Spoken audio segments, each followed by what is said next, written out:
Hi, my name is Avera Maria Santo, and you are listening to Catholic versus Catholic. If you would please just tell the listeners a little bit about yourself, who you are, what you believe, and how you came to believe it. Absolutely. So, like I said, my name is Avera Maria. I'm 21. I'm originally from Mobile, Alabama, and I was born and raised Catholic down in the part of Alabama that's predominantly very Catholic. However, I didn't really come to love my faith until around my sophomore year of high school, where I really encountered Christ at a retreat that I went to trying to get out of a soccer tournament that I didn't feel like playing in. And the retreat was on a 5-star resort on the beach. So I was like, obviously I'm going to that. But at that retreat, alongside having that very powerful encounter with Christ, I was also told by one of my roommates what the term bisexual meant. And it kind of sparked a lot of curiosity in me that I kind of felt like I needed to discover. And my junior year of high school, so about a year later, I ended up really falling for this girl in my class. She was the new girl. She was super sarcastic, just almost completely the opposite of me. But something drew me to her, and I could not understand what it was. And I couldn't reconcile my faith with how I was feeling towards this girl, especially because homosexuality wasn't something that was talked about. I went to a Catholic school, one of the larger schools in the area, but it wasn't something that we ever openly discussed. So the only time that I ever heard anything about homosexuality at all was from my friends who were actively living gay lifestyles. So, because I didn't hear anything from my teachers, from my friends, from any church leaders, really, I thought it was the untouchable subject. I thought that I was in the wrong, that something was terribly wrong with me. And, I hid it. I hid away for a couple of years. And it was only in college, my first and second year of college, that I started really opening up to my spiritual director. And he was telling me, you can live with this and still be Catholic. And he started to guide me on how I could do that and how my life could be so fulfilling, so beautiful, and I could still be devoutly Catholic like I really wanted to be and still experience these attractions at the same time. This wasn't something that I was plagued with, it wasn't something that God was punishing me, so he decided, I'm going to do this to you. I recognized that this is something that people deal with. At the end of the day, this is a cross. And if I'm being asked to carry said cross, really there's only two ways that I can respond. I can be hostile or angry or upset about it and just kind of sulk along the Via Dolorosa, or I can carry it with grace, and I can carry it in the way that Christ is calling me to, in a way that can eventually lead me to holiness. So I used to think that, I was being damned by God in a way, but now I'm thinking that this is a way that I can eventually get to heaven, and this isn't something that's going to stop me in my path to holiness. In fact, it can be something that can draw me so much closer to Christ crucified that I can enter more fully into the promise of the resurrection if I choose to live in accord with what the Catholic Church teaches on homosexuality. We will talk about that in more depth, but I'd like to go back to your early childhood, before you reached the age of reason even.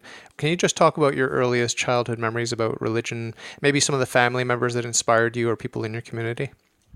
So I actually remember being a fairly devout child when I was pre-K, kindergarten, first grade. I remember really loving going to church. I just thought it was really peaceful. I thought the music was really pretty. My church was really pretty, but I didn't really go too much deeper than that. And the older I got, the more I got into sports. So the more I was asking, okay, when's recess? So it wasn't something that I think that I was delving deep into in my youth, even though I did have some sort of response to the beauty of Catholicism. I just didn't really know what that meant at the time. However, the older I got, maybe like 11, 12, boys became a factor. So a lot of my girlfriends were older than me because the girls in my grade, they weren't very sporty. So whenever I did play sports, which is predominantly what I did, I either played with the boys in my grade or I played with the girls who were the grade above me. And the girls who were a grade above me, they were all pretty, they were all dancers, all super athletic. You know, the boys just loved them. And I couldn't understand why the boys just saw me as one of them and not someone who was worth pursuing a romantic relationship with. So I became really desperate for love at a young age, and that's kind of distracted me from my faith. So I really didn't get back into it, like I said, until I was a sophomore in high school, because I was so distracted by trying to be loved by other people or trying to prove myself as worthy of being loved. And, you know, I wasn't really going to God looking for that answer. I was going to the boys in my class. I was going to the older girls. You know, I was going to even like older cousins. You know, my faith wasn't deeply rooted enough to where when those winds of change came, that I was able to withstand in that. So I had to kind of have things uprooted, and God kind of had to start over a bit for me when I was, past the age of reason in high school.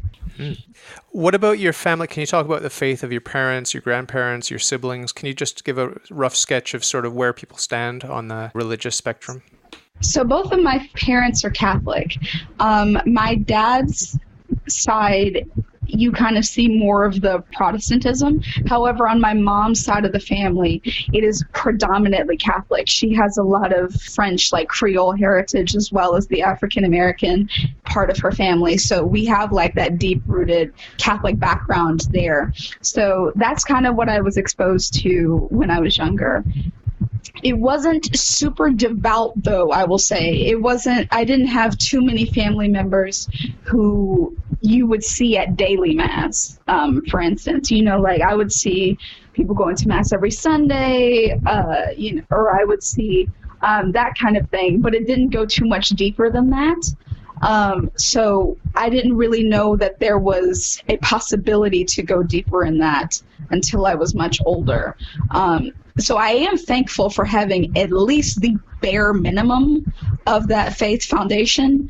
However, like I said, I wasn't exposed to going much deeper into the faith until I was much older. If you don't mind, I'd like to talk a little bit about your conversion as an adult. Just paint a little picture about that flame of faith and how you maintain that fire. So I think I've always had a bit of a small ember of the faith within me.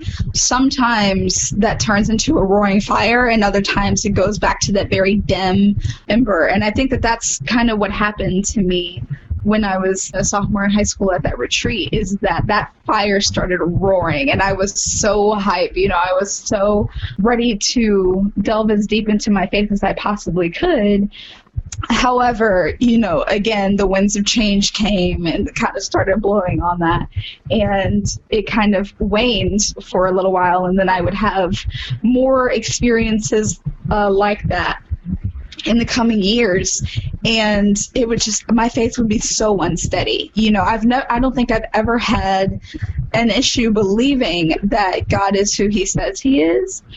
I think some of my problems have come from, one, being angry that God is who he says he is, because that means that I can't do what I want to do, or just not seeing why I should care, because that makes everything else easier to do. You know, that validates kind of everything that I want, because if I don't have to care, then nothing really matters. But the older that I've gotten, I think I've kind of realized, if God is who he says he is, if my relationship with him is what he says it is, then nothing else matters. You know, nothing else that would take me away from that is helping me in any way.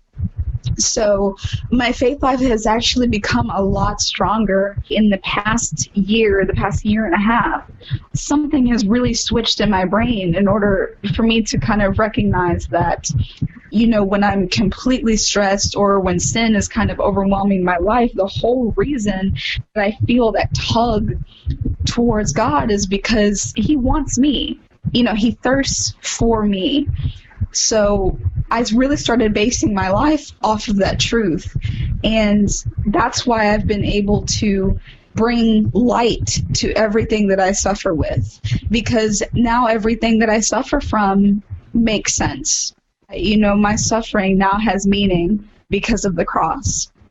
And I know that I'm able to suffer alongside a God who himself suffered. And I'm able to really join myself with him so that I can enter into the resurrection as well. And that whole promise of the resurrection makes everything so worthwhile. And even at the times when I don't necessarily see it as that, I'm constantly able to be reminded, especially by the sacrament of the Eucharist, that is a reality, that happened, that we're being represented that sacrifice. And I'm able to be reminded of that gift that I'm given, saying, I want this for you. I want you to join me. I want you to be with me forever. And that makes everything that I do worthwhile. And, there are times when I definitely do forget that, or I let that slip my mind. But again, like with sacraments, especially like with the Eucharist and confession, I'm able to be reminded that that sacrifice did happen, and that should I choose to accept it, I can enter into that mystery myself and really come to understand who Christ is and what he wants from me, what he wants of me, and why he wants that of me, out of the love that he himself is. So what sort of vocation or calling do you think you might have from God? This is so funny. So I'm really actively discerning the married life. Ever since I was a little girl, I knew I wanted to be married. I don't know what it was, but I was just like, I'm going to be married. I'm going to have a husband. I thought I was going to live in a castle and wear a tiara when I was younger a little bit, but I knew I wanted that. So even when the same-sex attractions came, that flame of marriage or wanting to be married did not die, and I really wondered why that was, and I just can't help but think that it's because that's what I'm called to. I'm not dating now. I'm still single. I'm not sure if I am in a place where I want to be actively dating, but I know that I'm actively pursuing that calling. And, if I am called to celibacy, if I just have the whole thing wrong, that's totally fine. God is going to place me in a vocation, and he's going to call me to a vocation where that is going to be the vehicle to which he calls me to himself. So I'm trying not to worry about it so much, but I want to be married so bad. So I definitely can see that in my future. I don't know how near of the future, maybe by age 24, 25, I think I'd really like to be married. But, whatever God calls me to is whatever I want. My vocation is first to holiness. So whatever gets me there is ultimately what I want. Can you talk from your perspective about purity? Why does God emphasize purity so heavily, just from your perspective as a young woman? One of the things that I think I've noticed about the virtues of purity, chastity, temperance, really, is that it clears my head and my heart to be able to love people in the way that God is calling me to love them, not necessarily the way that I feel in that moment that I'm called to love them, if that makes sense. So I think same-sex desires are very powerful. They really are. That can be in anything, like the desire to look at pornography, the desire to sleep with someone outside of marriage. These are all very powerful desires, and they can overwhelm the person very easily. But the reason I really don't want to put myself in a position where I'm overwhelmed by that is because, I've been there. In that moment, you don't think about anything else. You don't think clearly. You think really about what you want in that moment, and nothing else in the world matters. So you really, at least in my experience, you can't see the person. You see what you want out of them, or you see what you want to see, but that might not be what's really there. And I'm able to think so much more clearly. I'm able to really decide that I want to love the person the way that God intended the person to be loved. And, for my girls, that means like loving them as sisters in Christ, or my close friends, loving them as my dearest friends in the world. For guys, loving them as my brothers in Christ. I have really dear guy friends, so loving them as friends and not necessarily thinking with this overwhelming desire to get what I want or to make myself feel a certain way. So I think that overall, with purity, with chastity, God wants us to see the person as God himself sees that person, not necessarily what we want out of the person, because what we want might not necessarily be what's right. I'd like your perspective on the differences, the substantial and essential differences between men and women. What are the most important differences between men and women, and what are some of the most prominent lies in today's culture that contradict these truths about the distinctions between men and women?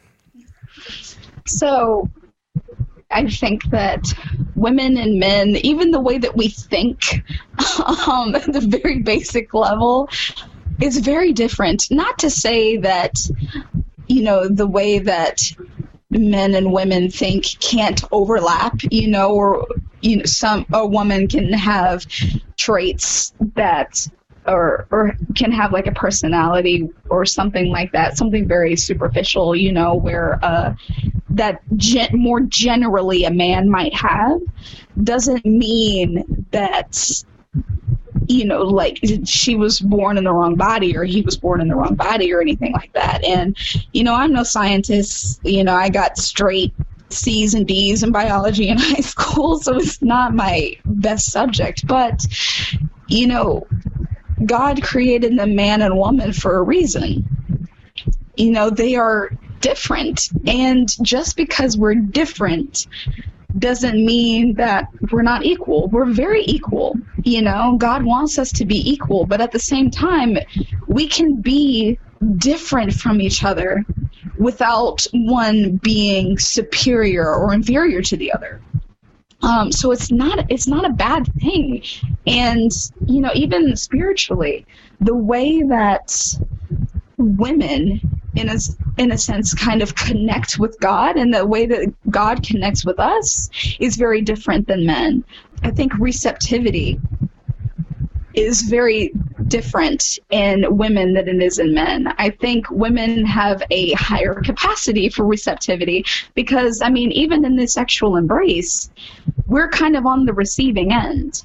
We're able to cultivate what the man gives, and we're able to, enter into this partnership, this cooperation with God to create human life in us. So there are very large differences between the two sexes, but that doesn't necessarily make one superior over the other, or that doesn't make it bad to be one or the other. And I know Father Mike Schmitz, in one of his videos on Ascension Presents, pointed out that really, I don't know what it's like to be a man because I'm not a man. The only thing that I have to go off of is stereotypes. Like, I won't lie, I was a very talented athlete when I was younger. I was really good, I was a junior Olympic athlete at one point. There weren't many girls, especially in my area, who could say the same thing. I was like outrunning the guys in my grade from pre-K through 8th grade. But I'm not a boy, just because generally speaking, most guys are more athletic than girls. that doesn't mean that because I was faster than them or because I was stronger than them that I was supposed to be a boy. That just means I was a good athlete as a girl. It's not a bad thing to have qualities that are more commonly associated with the other sex. We really have to, I think, become comfortable in knowing that God does not make mistakes with us. The reason that we have the body that we do, the reason that we're either male or female is because that's how God connects with us. So there are beautiful things that coincide with both of the sexes. And I think once we figure those out, it makes us, I think, really be able to see, like, this is the relationship that I have with God. This is a beautiful relationship if I choose to cultivate it. Talk just a little bit about the left-right dichotomy in politics and how that world of politics interacts with the world of faith. Mm-hmm. So politics make me itch. I hate politics, I think mostly because I tend to see the very negative side of politics where it tears so many people apart. I think especially in my family, because I don't necessarily think the way that the rest of my family does. It kind of separates me from them a great deal. But I think, like, with politics, it gets to the point where we're not really seeing people on the opposing side as human beings. We're seeing them as a political agenda, or we're seeing them as a belief system and not a whole person that is created by God to be loved, to be respected, but not necessarily meant to be agreed with. I think that we would benefit so greatly by taking a step back and realizing that at the end of our lives, God is not going to ask, so were you a Democrat or Republican? That's just not something that's going to come out of his mouth. He was going to say, what have you done for my kingdom? What have you done to love me? What have you done to love those that I love?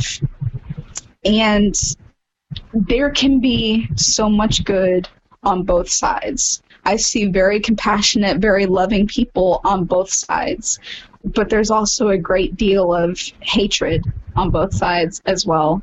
And I think that a lot of that can be fixed by simply seeing the other side as people and not just a political agenda that we feel like we have to make sure they realize our stance. We just have to look at each other as people and see how can we meet in a human way, in a very humane way, and discuss things and see what would be beneficial to the person. I want you to talk a little bit about persecution, being misunderstood, being labeled. Can you just talk generally about your experience? How has that been for you?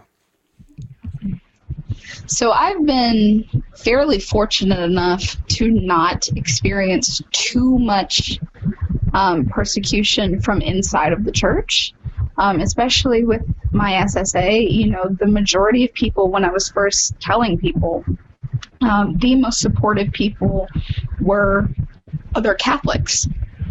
So I was super, super fortunate in that.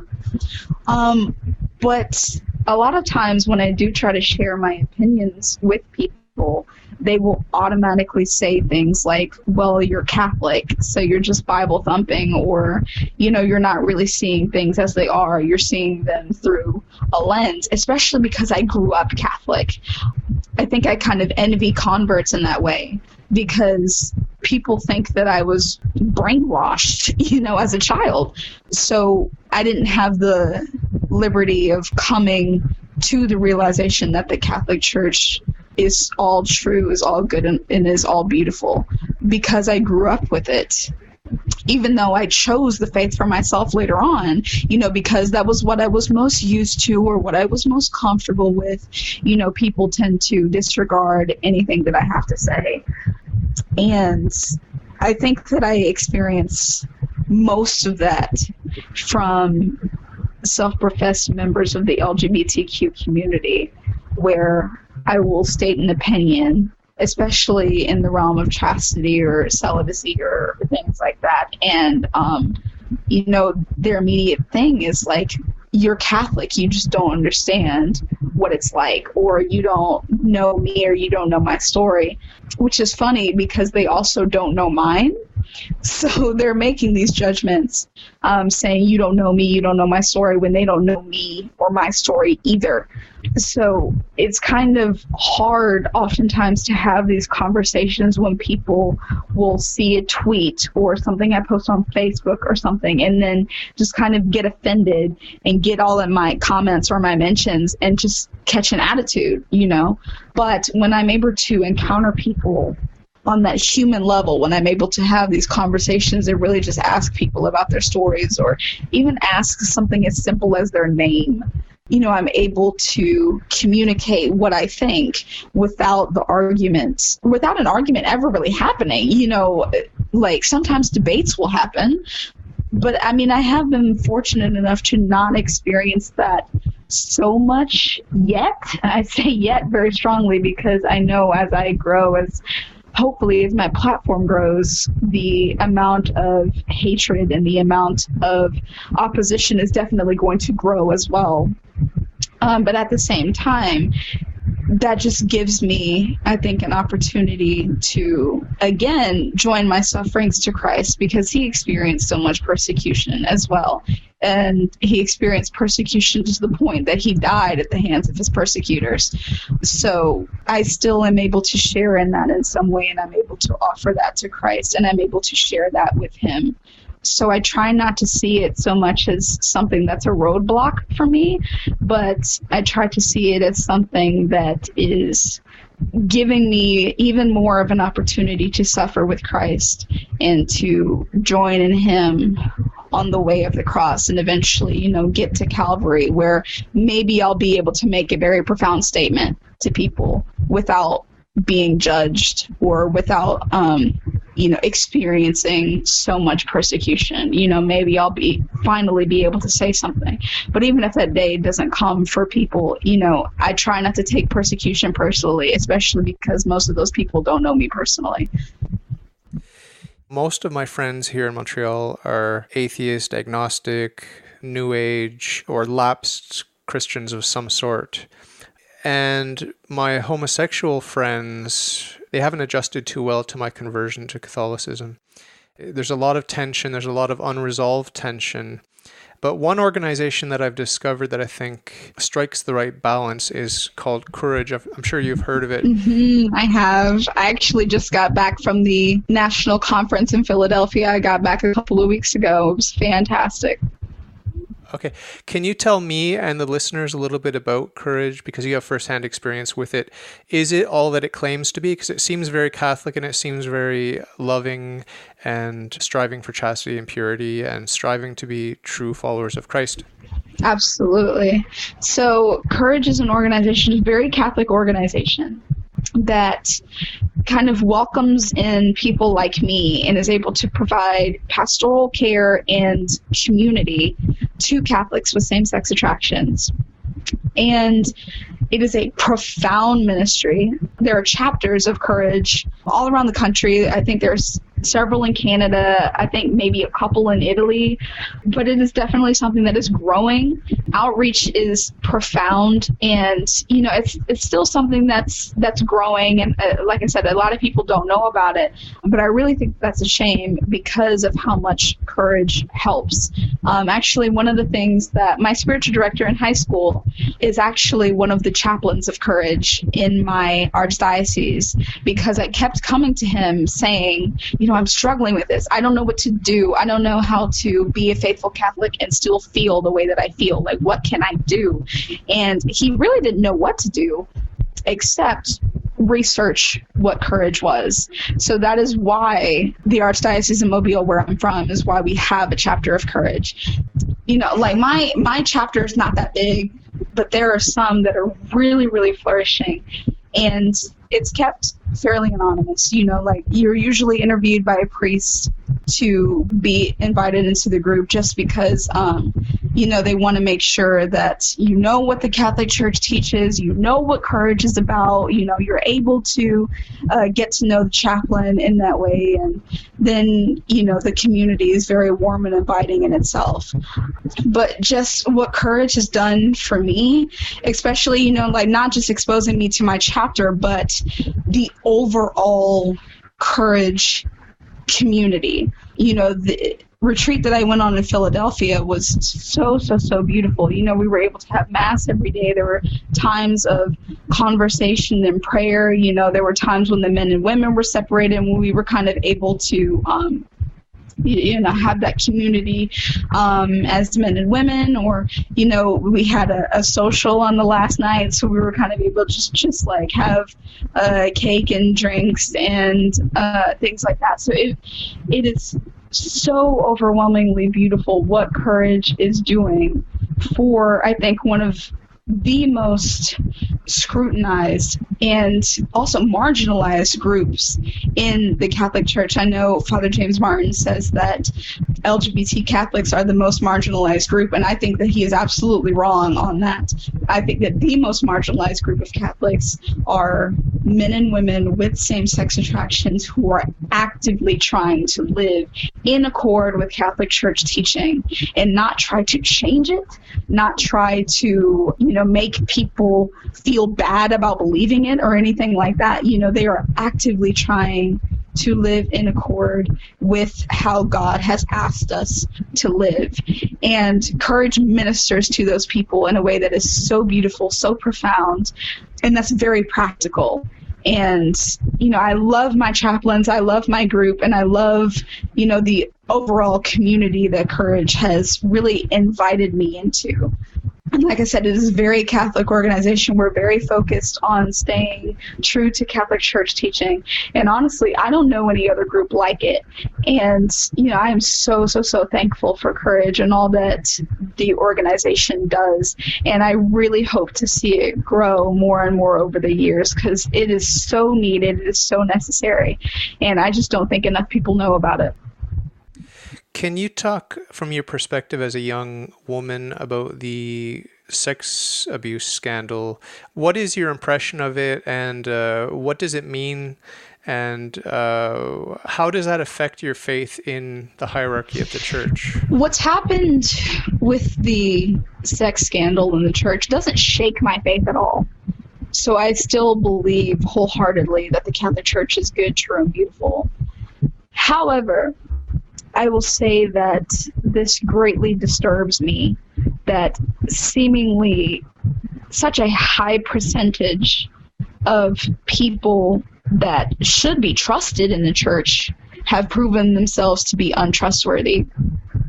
Honestly, I don't know too much about the details of the sex scandals. I do know in kind of my friend circles, it's been brought up a lot that deep-seated homosexual tendencies play a big role in what has taken place. And if that is the case, I am not shocked by what's happened.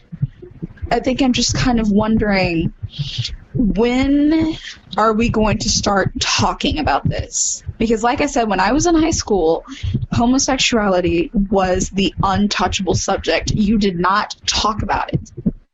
And I really suffered a great deal because of that. And I can't imagine how many others suffered a great deal because of that. Now that there has been a great deal of devastation, now that the church has a lot of fingers pointing at her, now is the time to start dealing with our crap. Because a lot of people are being affected by this. A lot of people have had serious damage done to them. Now is the time for healing. Now is the time to start dealing with this so that we can grow from this, so that we can learn from this, not have this repeated again, and start healing our members. The body of Christ needs to heal at this point. And if we're going to just sit there and put a Band-Aid over a bullet hole, nothing is going to be done. And we're going to end up having to deal with something possibly even worse in the long run. So I think now is the time for drastic healing, but it's going to start with just opening the conversation. What about those that are not repentant? What about the wolves in sheep's clothing that are actively fighting the church? They hate the church. They hate Jesus Christ. They hate God. How many are there? Is there 1% of 1%, or is it 30%? How many enemies, true enemies of the church, are within the church? Oh man, I mean, I feel very fortunate coming from a place where we haven't seen too much scandal, at least not that I know of. So I'm kind of spoiled in a way where I don't see a lot of wolves in sheep's clothing, or even, even worse. I don't see wolves in shepherd's clothing either. But I do know that exists. I just don't feel the consequences of that so much because it's not in my immediate area, I don't think. Well, you mentioned Father James Martin. He's a wolf in sheep's clothing, isn't he? I mean, I can definitely see him as a wolf in shepherd's clothing, but I don't think that he knows he's a wolf in shepherd's clothing. I honestly think that he really and truly wholeheartedly believes that he is doing the right thing. But just because you think you're doing the right thing doesn't mean that you are. And there has been some serious damage done by him. And I'm not even sure how to combat that, honestly, or even how to approach the subject if I was in the same room as him. Honestly, I think the only thing that I could do is just reveal my wounds to him and say that this hurts. Like, it really, truly does. And the only place that I have ever received healing is within the arms of the church. And the only medicine that has really helped is her teachings, is her truth, is the truth that she upholds. Only she upholds. And the fact that he wants some of these teachings changed means that medicine is going to change, or could change if he got his way. I don't think that he's going to get his way, but at the same time, I mean, I think the mindset is more toxic than the laws changing, because even like with the abortion debate, even if Roe v. Wade gets overturned, there's still going to be an overwhelming mindset towards contraception, towards abortion. Abortion is still going to be sought out. It's just going to be illegal. So there has to be a mindset change. There has to be a conversion of heart. And I'm kind of reflecting now on St. Thomas seeing Christ in the upper room for the first time after the resurrection.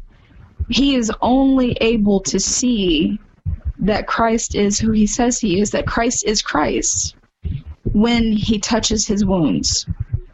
That is the only time that he's able to recognize and say, my Lord and my God. So I think that the only way, at least from my perspective, I could be totally wrong on this, is to reveal our wounds and to be very open about it and say how this has affected us, how this has been damaging. Maybe then, once the wreckage is seen for what it actually is, then a transformation of the heart will take place. But, I mean, just writing articles or just tweeting at him or, ranting on Facebook, I don't think that's going to work. I think prayer and human interaction is what's going to be what does it.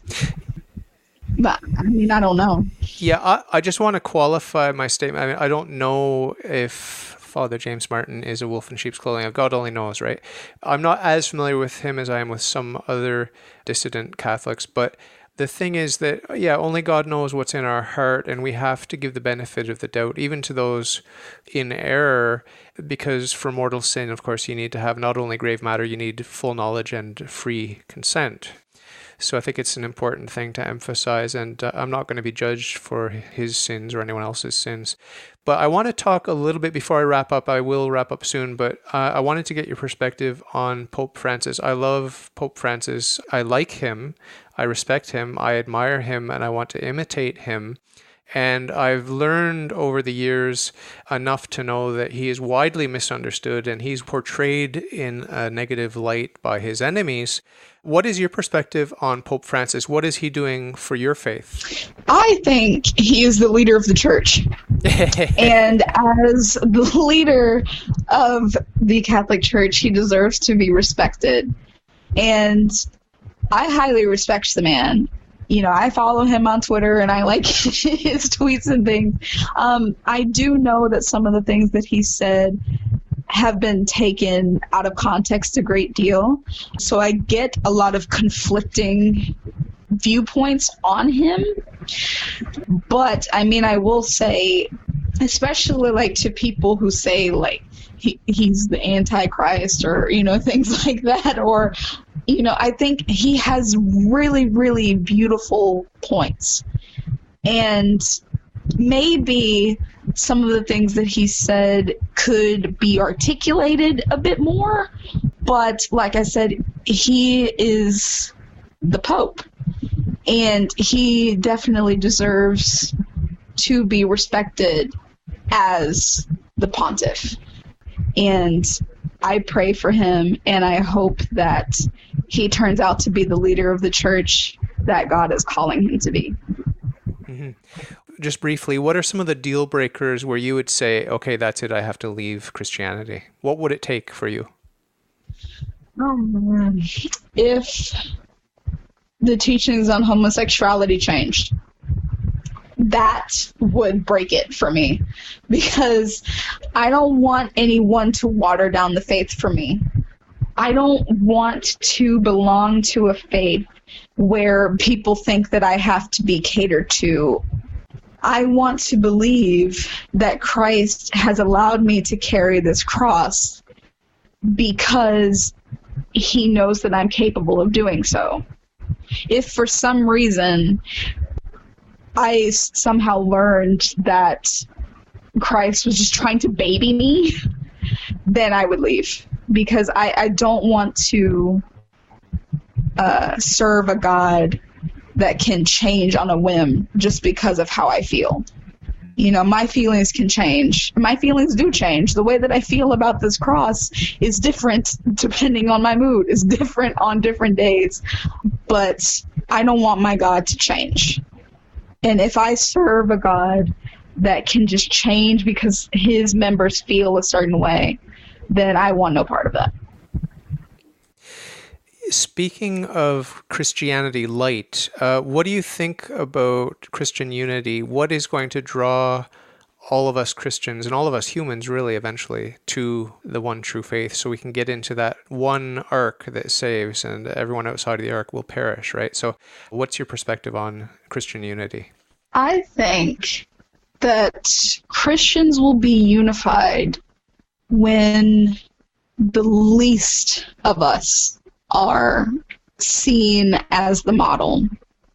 I think that it is so easy and so pathetic to judge an entire group of people based off of its worst members. So once we have real models, once those models are magnified of what a beautiful and true and good relationship with the Almighty is like, then we will be able to have unity, because holiness is so attractive. There is something about seeing someone living a holy life that intrigues something in all of us, I think. And once we see that, I think once Our Lady gets her way with enough people, you know, once Our Lady is able to wrap her mantle around some like really key people, then she'll take over and Christ's reign will come, because it was through Mary that our Lord came into the world. And I think that it's going to be also through her that Christ is made more visible in our time, in our day. And, she is the perfect model Christian.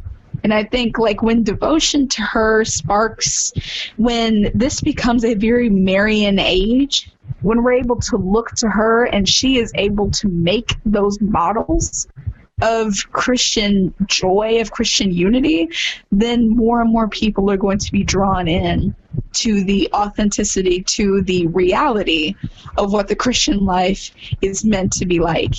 And once people really see that for what it is, I definitely think that the church itself will be unified, and people outside of the church will start asking, how can I be a part of that? What is that? Why is that so attractive to me? And how can I learn more? Really quickly, what are your sort of top 3 saints? Favorite saints? So Our Lady is first. She has to be my favorite. I'm very devoted to praying the rosary. I try to pray the entire thing every day. So I really, really love her. I really, really admire her. I grew up in a church dedicated to Saint Therese of Lisieux, and I'm very, very drawn to her incredible faith and trust in God. I love the story of how she cut off bits of her hair as she was dying and gave them to, I think it was her Mother Superior, and said, keep these as relics for when I'm a saint. I think she knew in her heart, she knew she was going to be a saint, not because of anything that she did, but because of everything that he did within her. And I want that confidence. If I could be known for that confidence in Christ, oh my gosh, I want that. I think also, I'm trying to think of a male saint.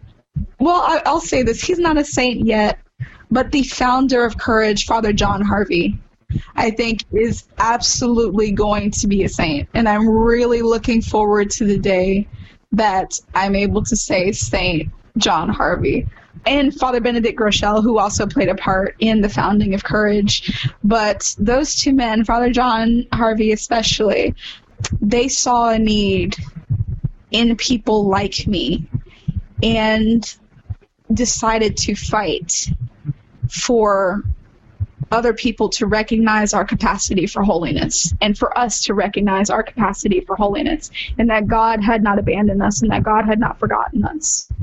And I never met the man, but I want to imitate him, and I want to continue his work in whatever way that I can, because he reminded the world that I am capable of holiness, that I am called to be a saint, and that I have the capacity to be a saint. And I'm so grateful to him, even though I never met him, so grateful to him that he decided that the world deserved to know that I still have a chance because of the cross that I carry. I don't know if you know, but at the end of my interviews, I always ask my guests to give a little closing thought, just a little message of hope to the listener. So what might you say to someone that might be out there listening now? There is hope. There is hope out there in the world. Whether we recognize it or not, it is there. And I would encourage everyone to just look for the beauty, look for the good, look for the true in the world. Because the more you open yourself up to it, the more that you look for it, the more that you will find. I've experienced this firsthand in my life, where I thought because I was same-sex attracted that it was over for me. That, God hated me, that God had to be so angry with me for something that I did. And I honestly, I wanted to die. I did not want to fight that battle because I thought it was a losing battle. But when I changed my perspective, when I looked at it in a different light, I was able to see, wow, this is actually a pretty beautiful experience. And I still hurt, I still suffer, but it is all the more joyful because I choose to see the joy in it. Joy is there. You just have to look. So I encourage anyone, Catholic, Protestant, atheist, agnostic, whatever you might be, to search for the joy in life, because it is absolutely there, just waiting for you to see it.